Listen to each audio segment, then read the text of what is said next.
Spirit of Yachting presents the Rolex TP52 World Championship.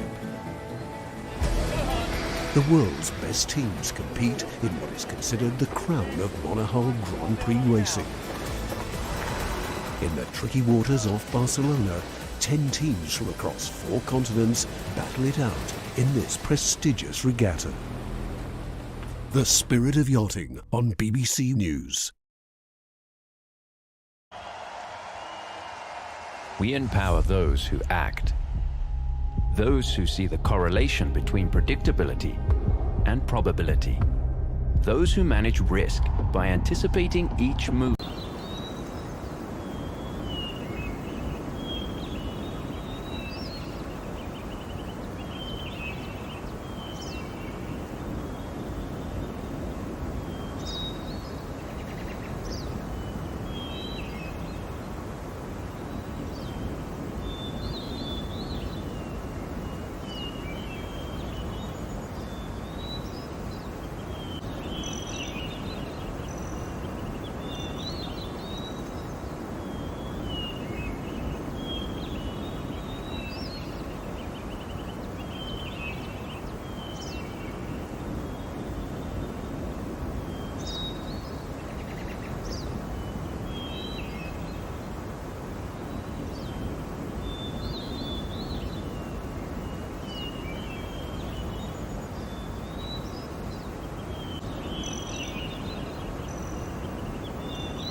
That it would make immediate and profound changes to its structure. Now, only 2 of the players called up, despite their boycott of the team, say that they will not play in the Nations League matches against Sweden and Switzerland in the coming days, following a series of meetings that ran through to the early hours of Wednesday morning at the squad's training camp near Valencia.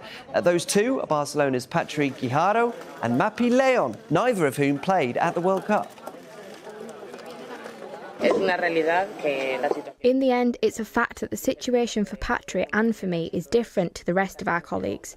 We know that it has not been the right way to return. So in the end, we are not in a position to say, OK, now you come back. This is a process. We are happy because it is also true that some changes are taking place.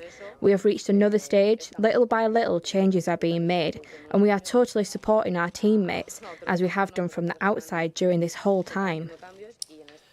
The pick of Wednesday's Champions League fixtures sees stuttering Manchester United travel to Germany to take on Bayern Munich, with the English team taking on the England captain in Harry Kane's first game in the competition for his new club. Erik ten Hag's side are missing several first-team players, though, including Mason Mount, Harry Maguire and Raphael Varane. But despite troubles both on and off the pitch, the manager insists that he is looking forward to taking on the Bundesliga champions.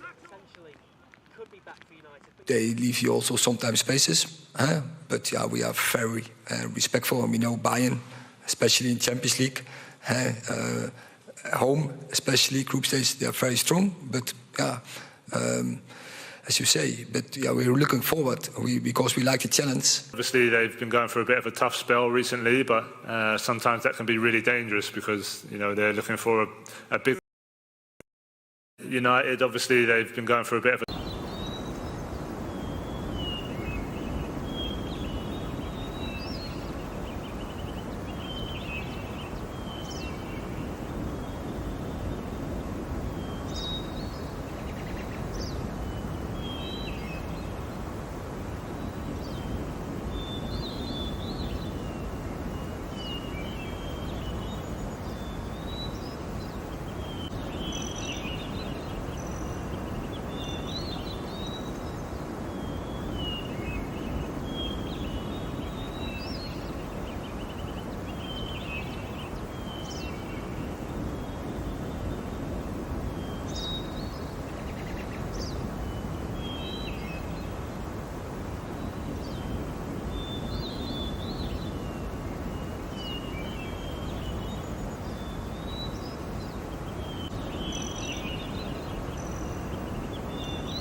Queen Elizabeth or her father, King George VI, who came here in 1938 and was arrived this way and had to see this person who they'd read about and never seen before. But of course, we've all seen the King on television, and so they know that they're going to see him on television. And there was not a big crowd out here. What there was a very slick operation. The French do this as well as the British. They got the same tradition of the military precision, plus all their national networks who are beaming this out there so that there's a national moment. And as predicted, it was a very, very beautifully done occasion, with the centre point being this traditional rekindling of the flame. And as again I said before, I mean, it strikes me that Tim the Unknown Soldier was something which really touched people, because they had family members who died in either the First or the Second World War. Now it's a memory. It's still an important memory, but it's a memory rather than something which we feel in our shares, eventually in our flesh.